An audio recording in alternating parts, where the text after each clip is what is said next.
పోయి ఈ టెస్టులు చేపించు. డాక్టర్ గారు మా మామకి ఎలా ఉందండి? బీపీ పెరిగింది, షుగర్ డౌన్ అయింది, టోటల్ గా గుండెకి స్టంట్ వేయాలి. నా బైక్ తుష్టంటేనా? మీ ఊళ్ళో తెలివితేటలు ఇక్కడ వాడ. సరే గాని ముందు బ్లడ్ టెస్ట్ చేయాలి, లివర్ టెస్ట్ చేయాలి, ఈసీజీ తీయాలి. మా పర్సు ఖాళీ చేయాలి. ఇదేగా మీ టార్గెట్?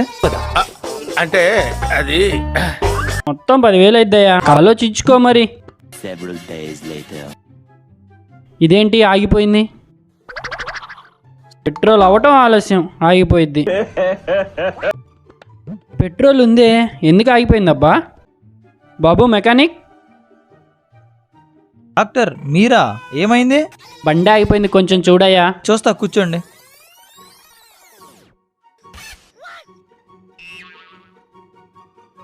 చూసా డాక్టర్, ఇంజిన్ ఆయిల్ అయిపోయింది, బ్యాటరీ పోయింది, బండి కూడా బోర్కొచ్చేసింది. 20,000 అవుతుంది. మరి ఏందయ్యా చిన్నదానికి ఇన్ని రిపేర్లు చెప్పావు? డిస్కౌంట్ ఏం లేదు. 30,000 ఇచ్చారనుకోండి, 10,000 తగ్గిస్తా.